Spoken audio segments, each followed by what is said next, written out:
the Spot Real Talk. My name is Tira. I'm Tiffany. I'm Ron. And today we are here to sadly talk about the final episode of Atlanta.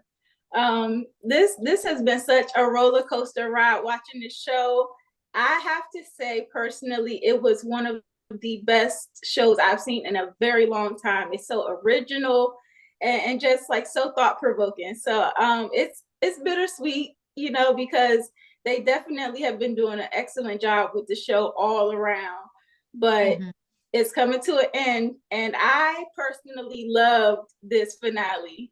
I think it's quintessential Atlanta, and I know people are going to, they're going to be naysayers, but for the most part, I think it left us on a good note. I don't want to be on that naysayer list because I too think that it was a great show.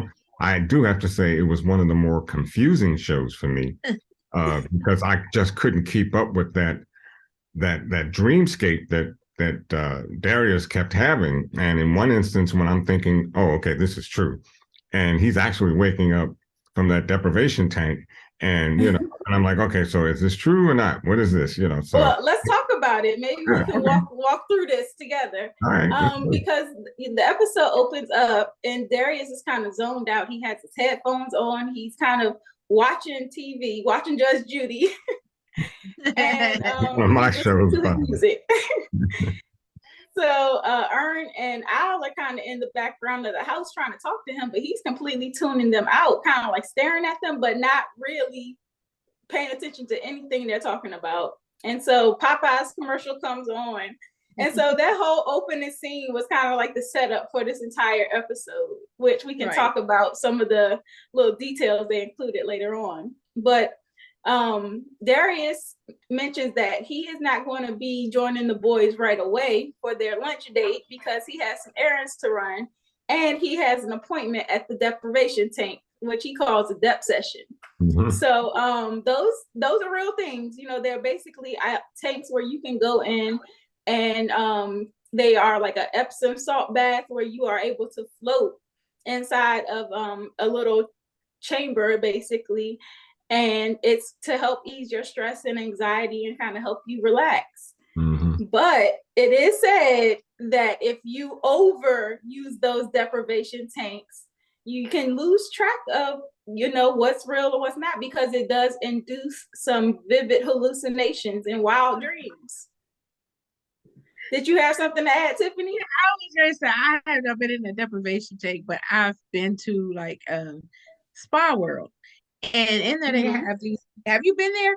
And it's a spa, and you can go to all these mini whirlpools, the sauna, all of that. But in these other rooms, they have all these different rooms, and they have different like the salt one that pulls the toxins out, and it's heated, and you lay in there and stuff, and it's supposed to purify your system and everything, and eat healthy and all of that. So I've been to a place like that, just not in a yeah, me too. It wasn't a floating tank, but it was with the same purpose. Right. And Darius kind of mentioned that he liked the tank because it feels like being back in the womb. And, he said it helps cleanse his soul. And that ties in later on. I'll kind of talk about that in a second. But he goes off to kind of go on his errands, and he goes to the pharmacy, to which we find out he's there to pick up a prescription. And he also runs into Cree Summer, that character. And she's like, oh, you're into dep sessions too. Because she mentioned that she had done it before, but she also said why she stopped doing it because of the hallucinations. And Darius lets her know that the way that he can kind of ground himself to reality from his dreams is whether or not he sees a thick Judge Judy. Like He got me there because I watched Judge Judy, and when he put a thick Judge Judy up there, I will never see Judge Judy again. Judge Judy is saying. I hollered. It was hilarious. And I really thought that Darius was possibly, meeting a love interest. I thought that's the direction that it was going with him having that communication with her at the pharmacy. So I'm like, okay, well, Darius, he gonna give him a new boo to end the season off. Right. But it didn't quite turn out that way. And so Darius, he kind of goes and he is walking along the road and this old friend from his past pulls up. London is her name. And apparently they used to do a lot of wild stuff together, go to these wild underground parties and whatnot. And you can kind of see how much in that moment Darius has changed from his former life, because we've only ever known Darius as this like kind of eclectic, mellow, even kilter kind of dude where he's just free flowing through life.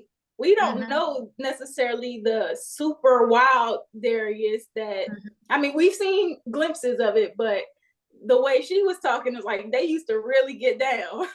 Right. Well, we knew he used to, you know, the way he got high and everything. Yeah. Because when they went to Amsterdam, like it was clear that Paperboy couldn't hang with Darius. So we knew that he used to get, you know.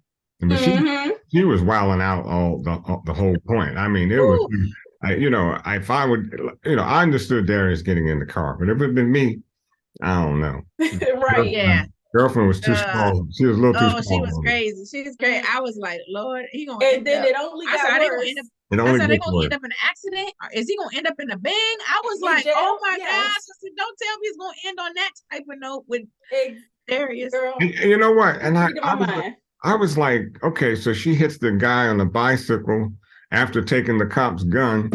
And then even before that, the way she chugged that vodka to try to prove to the cop that it was water. That's when I would have got out of the car and walked home. I'm telling you, way she chugged that thing. Yes. Nah. No, but you know you can't do that when you're getting arrested. As a passenger, you got to stay in place. No, I mean afterwards. No. She ended up running off anyway. I'm just saying I wouldn't have ridden anywhere with her. And once she got let off, and knowing that she chugged that vodka down, and she said she had been macrodosing all day. So she was lit. So I would have got, as soon as the cop left, I would have got out the car. I would have never got in the car. No, I would have gotten the cop's car. I was like, take me home or jail. I don't care where you take me. Get me away from this woman here. I mean, sis was acting up, cutting up the whole time. So I was like so scared for Darius. So I'm like, please don't let this end with him in a bad situation. It seemed like everybody else had found kind of their happy place. And I was like, don't mess Darius up, please. The same thing. I was like, I said, please don't let there be any tragedy or whatever and end on tragedy for him. But everybody else is pretty much having ending on a good resolve. But did you London rolled up playing the Glorilla? Yes. So, I mean, that whole scene was hilarious, but only to find out, they do such a great job of this with this show. Is like putting us on this roller coaster of like heightened emotions only to bring us back down and realize he was in the tank. And so he jumps up and he realizes, he was dreaming and goes to the tea room, and everybody keeps saying tea room. And he's kind of like, okay, this got to be still part of the dream. And the ladies are in there kikiing all hard. So he was like, wake up. Grabs one of them and shakes the hell out of her. And, but I'm thinking, oh, okay, that's it now, and then when we find out that's not a dream. But, what I think what I got mostly out of it is it was showing us Darius's perspective. And I kind of likened it to the whole season. It was almost as if when he couldn't get out of the deprivation tank, I was thinking, well, were they telling us that this whole thing was a dream? And Darius, so this was a dream that Darius was having, or hallucination that Darius was having about the whole season. And that's kind of what I got away from it, what I took away from it, as okay, he's still in that tank. We got a problem. Houston got a problem. He's still in that tank. So what are you telling me here? It was really difficult because I think some of it was reality, but other parts, the more outlandish parts, are where you drifting off into the dreams. And I watched this episode the first time, and I was like, okay, I really gotta wrap my mind around what this is. So I watched it again, and the second time I watched it, I got really sad at one point because when Darius went to drop the prescription drugs off at his brother's house. And, he's kind of talking, and the brother was saying, he wanted him to stay and have some jollof rice, kind of drawn back to that episode last season in when they were Amsterdam. in Amsterdam, yeah. And so we're learning a lot about Darius's family because we have not heard anything about his backstory. And so for them to present this now, it said I was so crushed when I realized what his reality is. Because you realize that as his brother goes in the kitchen to prepare the jollof rice, you can see a little hint of his robe for a second, but afterwards it kind of disappears and it's nobody in the kitchen. And so Darius is kind of talking to himself and answering his own questions.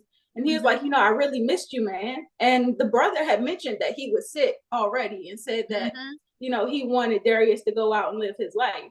And so you realize that he's actually dreaming still because he's talking to his dead brother. Like his brother has passed on. And so, and he says, how's mom? How's dad? And so his parents have also died too. I thought the same thing. I was like, oh my goodness, he lost everyone. And I said, and that's probably why he, Paperboy and Earn all them, that's his family. They're all he has. Remember we were talking about it in Amsterdam and we were like talking about how he behaves and stuff. And we were like, there was conversation about whether we thought Darius was a hanger on or whatever, or like, like was he leeching off and stuff. But when I saw that and everything, and of course that's their boy, boy and stuff. But I was like, there's more to it than that. He is family. Right. Well, Darius has always been in a dream state to me. So that's why, and I know I've had maybe one or two dreams where I would dream something come out, what I'm thinking coming out of that dream, only to find out I'm still in a dream. And that's how I took this whole thing with Darius, that this whole episode, this whole season was all about Darius and his dreams. Although we think we see, he going back in and out of dreams. And in fact, he was always in that transcendental state. But you seem like he kind of seen the thick Judge Judy. And that's how he knew that he was in a dream. Well, if you see a thick Judge Judy, you gotta know that you're in a dream, okay? Right. And so, kind of, pausing right there and jumping into Earn and Owl's portion of the story, because they go off and they're supposed to be meeting Van at this new Black-owned sushi spot in Atlanta. And, Earn is all about supporting Black businesses and trying to be supportive. But Al spots the Popeyes across the street in the parking lot. And he's like, I'd rather have that. And so it's kind of like this battle between Earn versus like Van and Al the whole time about going to the sushi spot or going to the Popeyes. And as you get into the sushi spot, you realize how crazy some of the menu items are. They were serving a chicken skin salad. And blowfish. I mean, blowfish is a highly potent and poisonous type of fish. And basically, to me, the whole thing was pick your poison. Do you pick the poison from the Asian world, or do you pick the poison from white America that we've been eating on and killing ourselves, for ages? I think that's what DeMarcus was getting at too. Yeah. Like certain things you'll accept from the mainstream that you won't accept from your own people. Your own people. Exactly. And I read this really great article by IndieWire on IndieWire, and it was written by Ben Travers. So shout out to him because he gave a lot of great insight.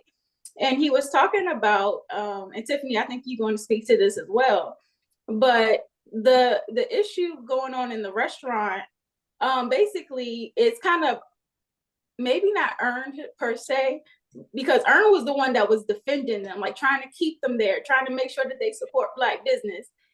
And they wanted something else. Like they were adamant about going elsewhere. But Earn was like, I want you to stay here. Like we can stay and support, even to the point where DeMarcus tried to lock the doors and keep them in there. And so it's kind of being paralleled to Donald Glover's own experience in the industry, trying to make a show like Atlanta that, it's different. I'm going to give you something different. It's not what you're used to. It's going to be some twists and turns and some things that's going to be new to you, but stick with it. Try to ride out with it and open your mind up, because that's exactly what Atlanta is. And if you read the reviews from week to week, you see some people raving about it. Some people saying, I don't get it. I hate the show, blah, blah, And so, but it's basically like Donald Glover saying, like, just ride it out and try something new.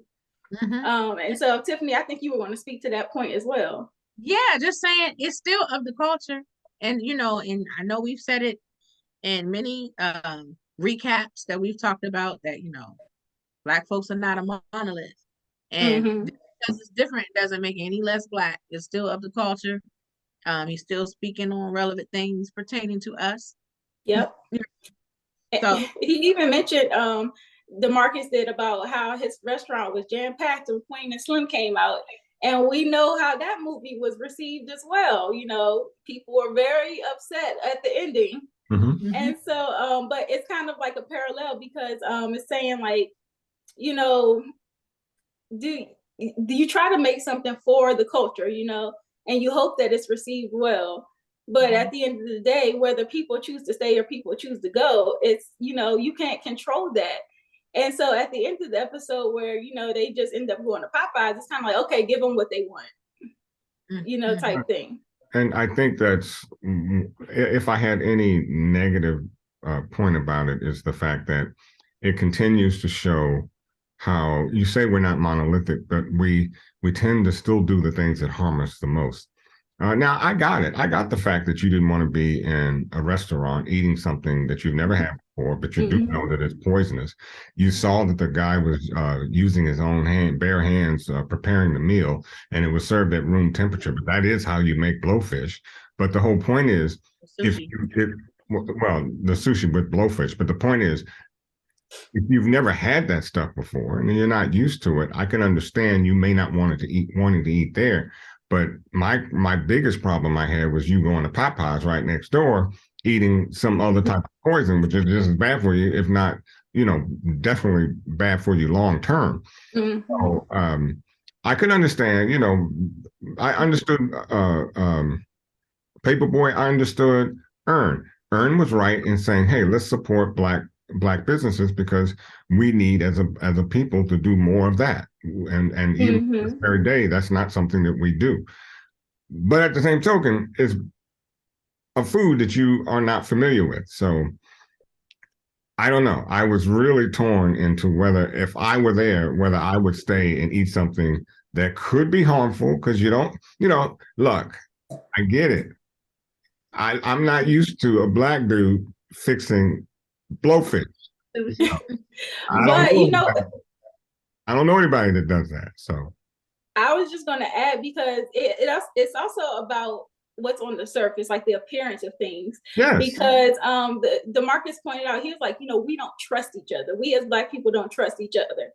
And, when they first walked in, they were kind of skeptical about the place. They got the hand towels that were all different colors, different shapes and sizes. And so it was kind of like, this is not what you're used to. It looked like Earn might have had like a little beach hand towel or something. And it kind of gives the impression of it not being professional, because everything is not in unison. And then from the fact that they mentioned that it used to be an old Blockbuster or whatever.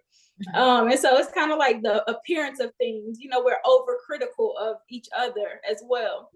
And DeMarcus was saying, in Japan, there's a highly sought after restaurant that you can't even get a reservation for, but it's in a Subway. So he was basically saying, like, whether my restaurant is in an old Subway in Japan or in a old Blockbuster building in Atlanta, it shouldn't matter, because it's about the experience and it's about the art of what I'm trying to present to you. And he's right.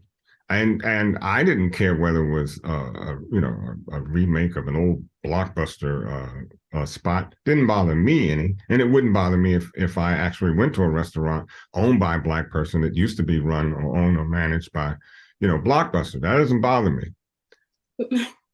But even down to them having to go to the bathroom in the rainbow. Well, now there's a problem. Yes.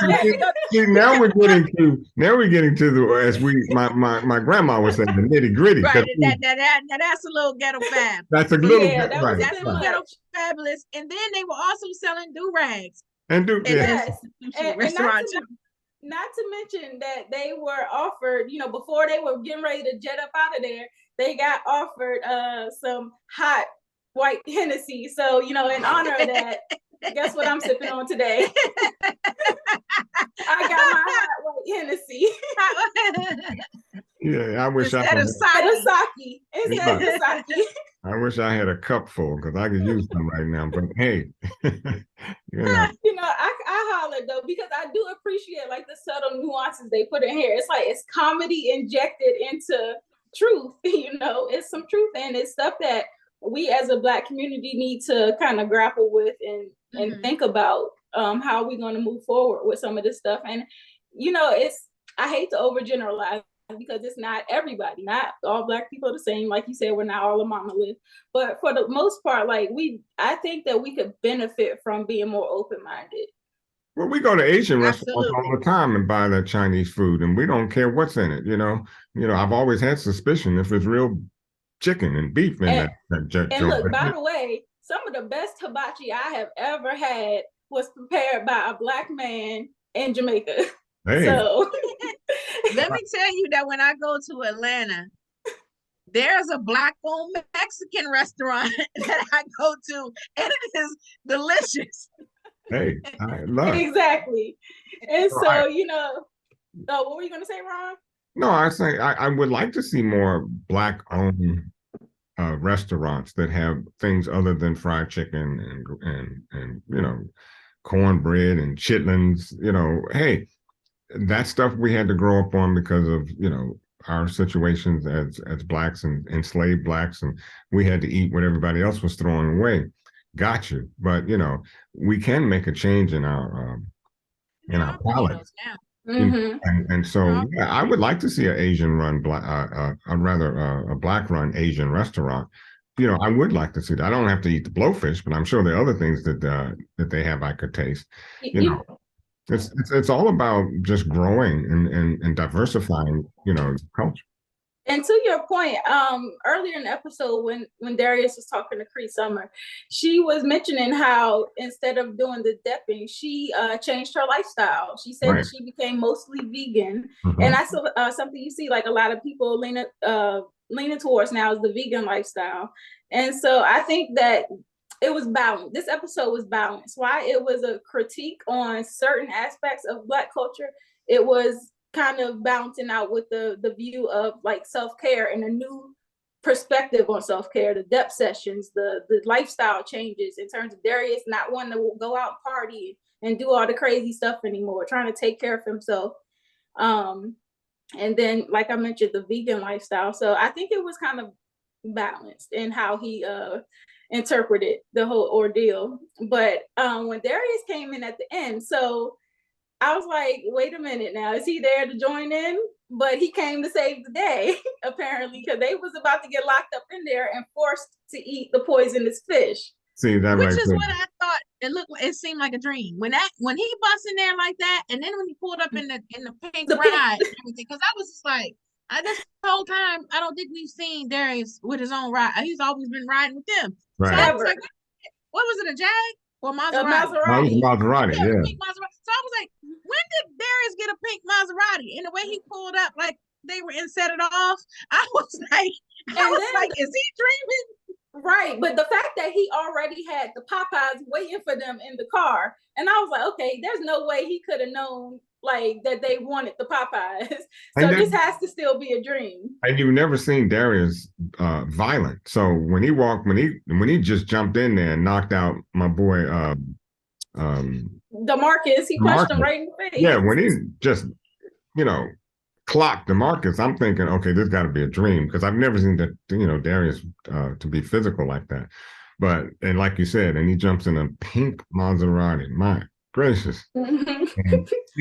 He got their favorite Popeyes. Everybody got what they wanted, Yep. And so, I thought the episode might have ended there because it was kind of the late portion of the episode. And I was like, dang, it's only a few minutes left.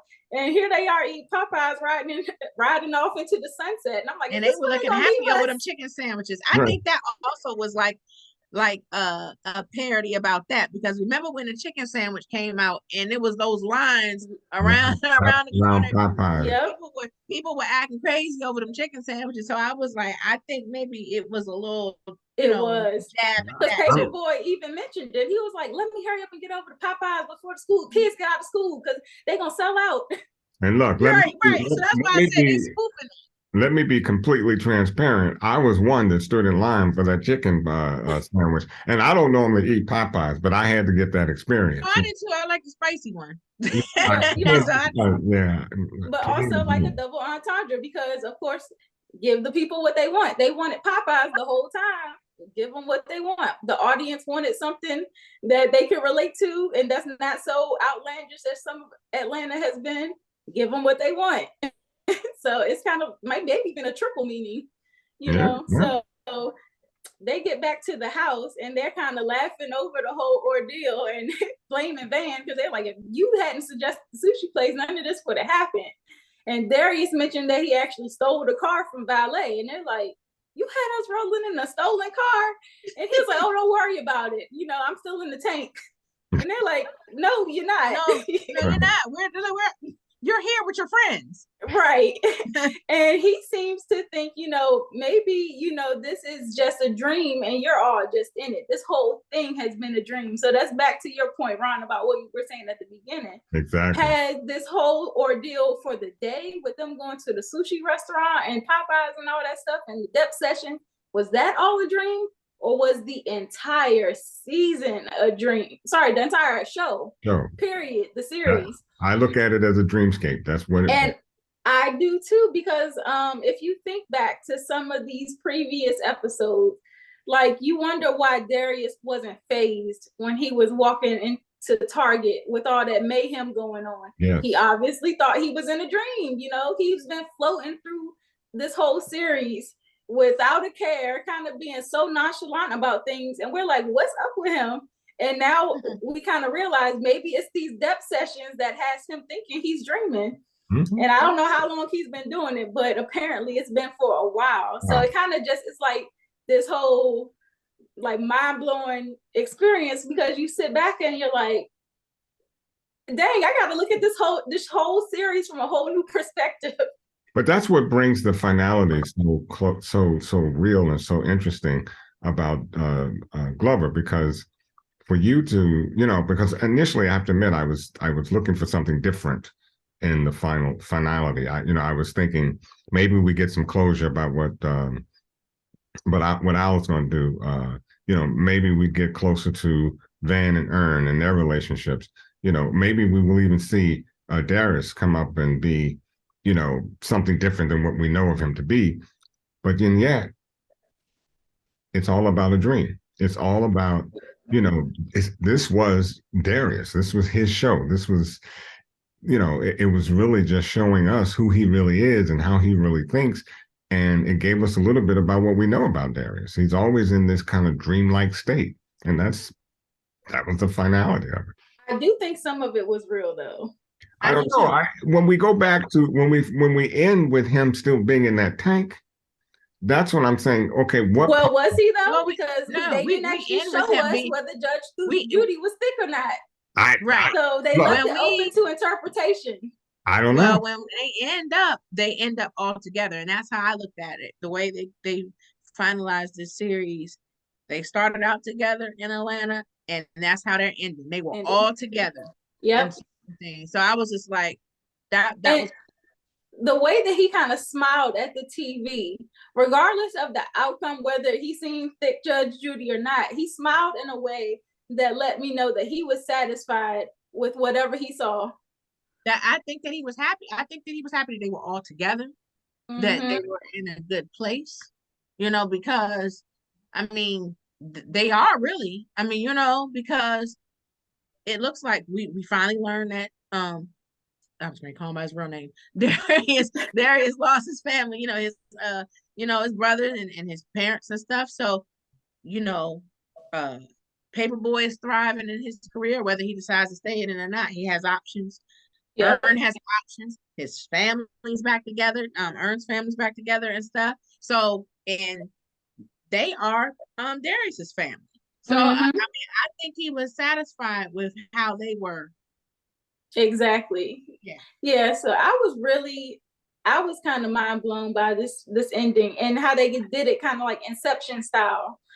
So it kind of like left it open to your own interpretation. And I think that if you notice, the previous seasons, like every season, it kind of started off with Earn waking up from a dream.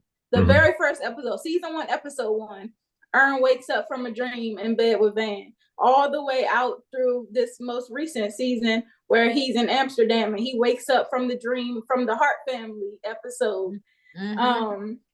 But it seems like this time around, this season, we started it out with Darius at that Target scene. So it's kind of like you still wondering, like, are we in the dream or are we not? You know, and I just kind of realized that because I went back and watched episode 1 and I noticed some similarities between season 1, episode 1 and season 4, episode 10. Namely that there was like some there was the guy on the bus that offered Earn the sandwich and similar here where they getting offered this food in the sushi restaurant.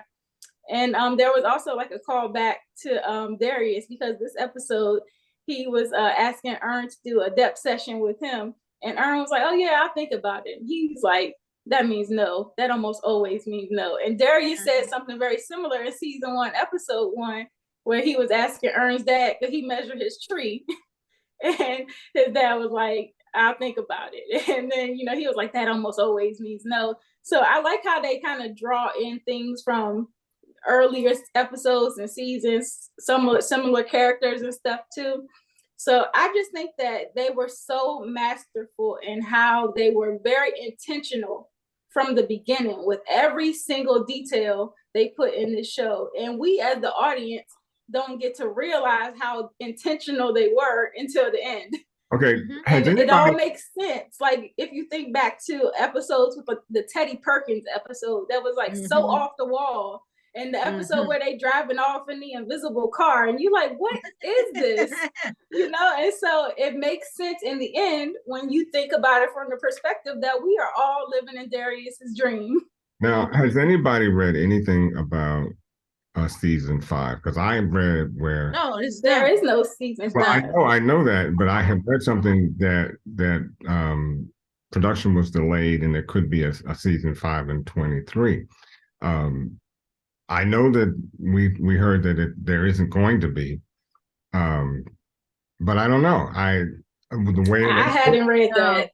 No, they're doing other things because all of the stars have blown up in their schedules. I mean, I think that's why they had to do the season 3 and 4 together because listen, you know, Donald Glover is very celebrated now and stuff. You know, he does music and everything. He's a star. Zazie Beetz, she was in The Harder They Fall. You know, Brian Henry Tyree, like he's been in everything. He's doing everything. And Lakeith is Oscar nominated now. So this show, like, they are all huge stars. They are booked and busy. So I think that's why this is the end. I'd love to see that you're wrong about that. I really would. I believe you. Me too. I would like to be wrong about that. I mean, I read articles that said, no, that's it. That's the final. But I did read an article talking about a delay and all this other bull. That might have been a later article. Well, it was a delay. That's why it took so long for us to get season 3 because season 2, it was a long while before we got season 3, and it was because of the pandemic and all of that. And plus, they were doing other things. They were all filming different things and stuff too. So that's why they went ahead and did 3 and 4, I believe. I just hope that we as fans can hopefully get them to see another light because I would love to see season 5. I can tell you my belly was not full with the season 10 finale. It wasn't. Really? No, it wasn't. I was satisfied with how I wasn't satisfied. I mean, let me put it another way. I wasn't dissatisfied. I mean, I enjoyed it. You wanted more. I want more. And I thought that there were instances where there actually could be more. You know, you left certain gaps that suggest that there could be more. And maybe that was maybe that was the whole plan. You know, you never know. We can say that something's over, and then you can get this strong push from the fan base to say, hey, can you do it again? And they find a way to make another season. I don't know. That's not even in my purview, but I was just left with this hopefulness. And as I was watching it, thinking, well, there could be something here. There could be a season 5 coming up. It's wishful thinking, but why not? I I'm wouldn't be fine mad. with it because I believe it ended on a positive note, and I know that can't always happen with endings of shows and stuff. As we know, like the end of Power, Ghost was gone, your boy Ron. But Breaking Bad, Walter White is gone. I mean, Yep. Ozark, Ruth is gone. Like Yep. so there was good and bad things that happened, and I was just like, ooh, even with Insecure, we were worried like, okay, what's gonna happen with Insecure? Like, how is this gonna end? I was satisfied with that ending with Issa getting back um with your boy Lawrence and all of that Yep. stuff. It was positive. Molly getting married and stuff. It was satisfying. And so for them to end here in Atlanta with all of them being together and stuff, that was Yeah. positive to me. I was And like, I was going to say, going back to that first episode of the series opener, Earn was in a really bad place. He and Van were not even a couple. They were kind of just free floating through their situationship. And Earn had no kind of grapple on his life. His parents didn't want him back in the house. He had no money. He was working at the airport trying to sell stuff, this dissatisfying job. Only to, even in his relationship with Alfred, they didn't really have a relationship. He was saying, you pop up X amount of time has passed since my mom died. That was the last time I seen you was at her funeral. And now when I'm about to blow up, you want to be in my face, mm-hmm, So the way mm-hmm. that their relationship has blossomed, and even, how Darius and Earn have kind of become even good friends, because Darius was originally Al's friend. Mm-hmm. And so like their whole friend group, just to see where they started to where they ended, they have all grown up in such a beautiful way. And I think that's the best ending I could ask for. Me too. And to piggyback on what you're saying, when we think about Darius, thinking of Darius, I always look at him like he's always in a cloud, like out of it and stuff. Mm-hmm. But seeing this episode and realizing that he had a brother that he may have lost to sickness, and then apparently his parents are gone too. I'm like, could it have been that while we think that he was out of it and in a fog and stuff, could he have been grieving that entire time? Could it just been grief? And you know how it is when you grieve, that you are out of it for a while and stuff. Mm-hmm. And maybe he subjected himself to drugs because of it, because he was numbing the grief. Yeah, right. Yes. I agree with that. But you all have to admit, we were I don't know if it were more hopeful, but we were thinking that we would see more of a, where is Paperboy going? Because in several other episodes, we were seeming to believe that this might be the end for Paperboy, and we were looking to see if, in fact, that might happen in episode 10. And instead, it's a total turnaround, and then we see the illusions of Darius. So I guess that's where I was a little. He's definitely he was broken in the beginning. They were all sitting on a raggedy couch in the first season of.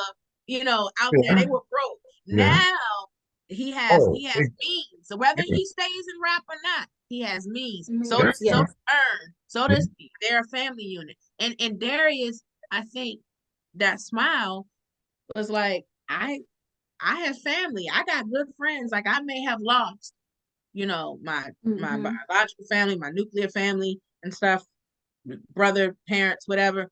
But I still have family and people who love me. And I think that's what that smile was. And also to kind of expect like this cliche ending is not typical of Atlanta. It's this beautifully unpredictable show. And it wouldn't have been true to their style if they gave us this little cookie cutter ending where you get to see everybody, kind of being in there, like doing exactly what you expect them to do. It's very unconventional in the fact that it's not the ending that you think you're going to get. And I think that that's true to their nature. Oh, definitely. I mean, and to say that this ending was anything but cookie cutter. I mean, it to get into Darius's head the way we have for in episode 10 is a great depiction of again, how Donald Glover thinks. You know, brilliant as always. I took nothing away from it, but I have to say that maybe I'm a little slower than than y'all women, but I had to say it was just a little confusing for me, and it left me with my mouth kind of open to think, okay, where am I on this? And but then, as you said, I had to read some articles. After reading a couple articles and understanding, and then one article had mentioned about this being Darius's entire dreamscape, and it really then came home to me and said, okay, this makes sense. It really makes sense because when you put it all together, we as Black folks in Atlanta in this storyline, we came out strong. We were, it's a win to me, And like I said, I think I said last week, I really look forward to going back and rewatching the entire series with this new view on how things ended. Right. So I already started back with the first 2 episodes of the series. So I look forward to just binging the whole thing through. I may have to do the same. Yeah, because this whole dreamscape opens up a lot of thought now. A lot. Like I said, it explains everything. Yeah. But I thoroughly enjoyed it. I just want to say thank you so much to all that were involved for putting on such a great program. It's so rare that we get something that's for us, by us, that's unapologetically Black, that's truthful and honest and funny and thought-provoking. It's just amazing what they have done with this show. And I'm sure it wasn't easy, as we have seen reflected in some of the episode storylines. Some of these might have been reflections of Donald Glover's own experiences getting this show to come to fruition. But thank God he did, because I cannot rave enough about how great this show was. And like you said, Ron, if they decide to give us a season 5, I would not be mad. I wouldn't be either. And Donald Glover his talents are just abound. As an actor, performer, musician, writer, yeah. Wow. To just be able to do everything in the industry is just, and do it not just well, but to the perfection that he's been able to do. My hat's off. Chef's kiss. Everything he does is like chef's kiss. It's amazing. And even down to, like you said, Tiffany, some of the other actors who got big breaks on this show and now have blown up into these gigantic superstars. Like, I really applaud them all for just having a solid program, all the way down to all the miniature little details that they plug into these episodes, little Easter eggs that you missed, even down to the album. The artwork for the opening, where they showing like the series, the title for the shows with the different Atlanta headlines placed on different openings. So I really enjoy that. And then down to the summary for the episodes, where this one talking about I think it said something like the show you're gonna hate, but you're gonna miss it at the same time. I think I hate the show, but I'm really gonna miss it. So, some people might feel that way, but I really love this show and I will really miss it. Me too. So, like I said, hats off to everybody involved. Do you guys have any other things you want to mention? I know one thing that I thought about just now that I forgot to mention was the old McAlfred song. Oh, yeah. That was so hilarious. And it, again, goes to show just how close Ern and Al have become as cousins, getting their family relationship back in order, that they're able to joke and laugh with each other like this again. Old McAlfred had a farm. and on this farm, he broke his toe or his ankle or something. So, I was just, he was like, I'm gonna F you up. Right. Yeah, and it's, definitely a continuation from last episode, Ern poking fun at him because of what happened at the so-called safe farm. Yeah. Oh my gosh. Yeah, so this was amazing. To all of our viewers out there, please drop down in the comment section and give us your thoughts on this episode. Also, make sure you are subscribed to our channel and click that notification bell so you're alerted every time we post. This might be the end of Atlanta, but it's not the end of the spot. Real talk. You can continue to follow us as we do recap many other shows. I know we have some good ones coming up. We're going to talk about Reasonable Doubt next. So if you have not caught up with that show, it's nearing the finale. Yeah. The finale, you know, it's 2 more episodes until the finale. Right. And so binge that. That is a great show. It's on Hulu, Reasonable Doubt. We're going to have a conversation about that show next because Jax, good Lord, that woman got some drama. So like I said, continue to follow us to keep up with us on all of the different shows that we're recapping, and make sure you're subscribed. We are also on social media on pretty much every platform at The Spot Real Talk, on Twitter, Instagram, Facebook, TikTok. Find us and follow. So on that note, I think we can call it a night if you guys don't have anything else to add. Nope. All right, we good? We're good. Yep. Okay. Well, thanks again for watching, and we look forward to seeing you next time. All right. Bye-bye. Bye-bye. Bye. You feel alive, let's hit the dance floor. Don't work too hard, might break a backbone. Return to the Mac, the king is back though. Corvette and cash, I never lack those. She saw the stone, you know how that go. Fatality, my diamonds that cold. Versace trunks, I hit my backstroke. Knock on the door, she at the back, bro. All I really take is a little taste. Island girl, blue eyes with a little bass. Here for the thrill, I don't need a chaser. Wanna vibe at the getaway. Shimmy, shimmy, yeah, got the semi-four weight. Don't step out the line like this a probate. You hit the line and try to locate. This for the time, got time for no day. Whoa.